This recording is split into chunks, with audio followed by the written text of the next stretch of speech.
It began with a ripple one barely detected, quietly moving beneath the surface of human history. The Eternals, an immortal race created by the Celestials, had walked among humanity for millennia. They watched great civilizations rise and fall, always keeping to the shadows, always waiting for the moment they were needed. Their purpose was singular: protect Earth from their ancient enemies, the Deviants. The Deviants, unpredictable and ever-evolving, were not known for subtlety. Their arrival was cataclysmic. Earthquakes, unexplained animal migrations, subtle rifts in ancient wildernesses, these were the first signs. Then came the disappearances, entire remote towns wiped clean without trace. The Eternals noticed. They had always noticed, but for centuries. Their orders had been clear: do not interfere in human conflict unless deviants were involved. This time, deviation was impossible to miss.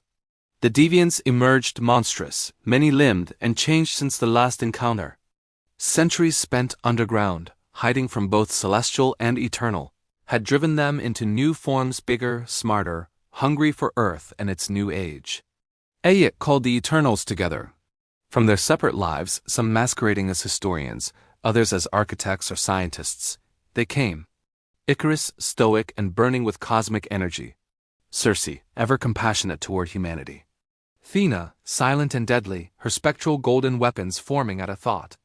Druig, Macri, Kingo, Gilgamesh, Phastos and Sprite, each unique, each powerful, yet bound by mission and memory. They converged on the site of the first confirmed attack outside a ruined steppe city, the ruins echoing with the distant cries of the few survivors. It was there they saw what had become of the Deviants.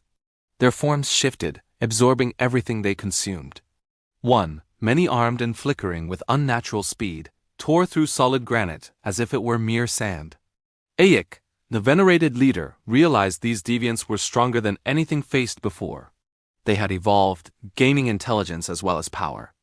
The first battle was chaos energy blasts, glowing blade constructs, seismic stomps shaking the bluffs. Athena moved with intoxicating grace amidst the carnage, her golden spear dancing through sprouting tentacles. Icarus soared upwards, beams of cosmic energy carving circular wounds through deviant flesh. Circe, heartbroken by the carnage, transformed slabs of stone into bursting blooms, creating confusion within the enemy ranks. For a moment, the Eternals were an impenetrable wall-life eternal united behind a single cause. But the Deviants retaliated, their absorbed abilities mimicking those of their rivals.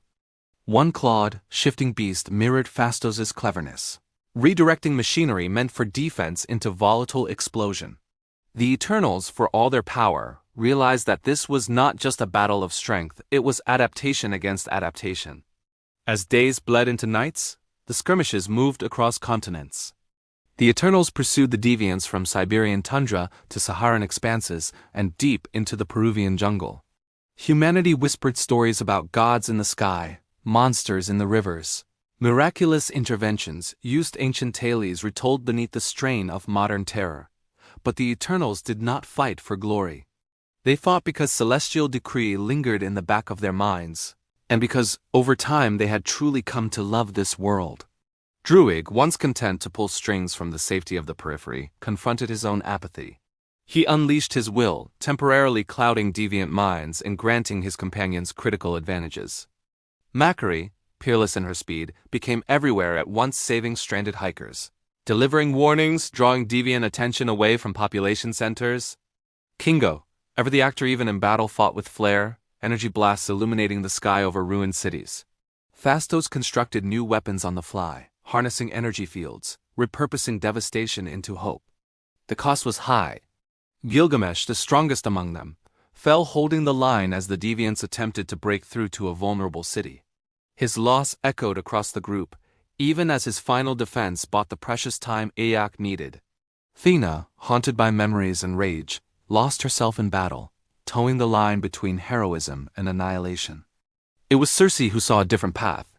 Realizing the Deviants' absorption powers were a direct response to violence, she attempted peace. She reached out, using her cosmic gifts to communicate.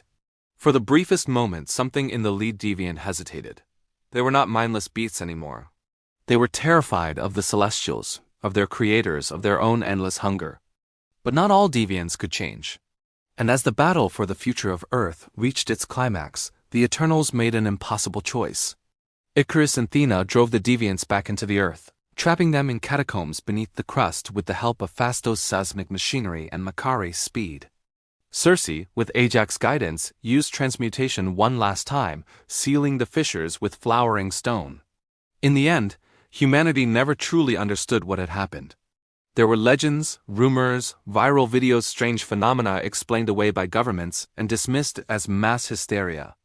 The Eternals faded back into history, their wounds and grief hidden behind new identities. But they also remained hopeful, more attuned than ever to the world they had sworn to protect. The struggle with the Deviants changed them, reminded them that even among gods, compassion could be the most powerful force. And in the shadows, as civilizations marched on, the Eternals remained watchful and patient, awaiting the day they might again be called into the light.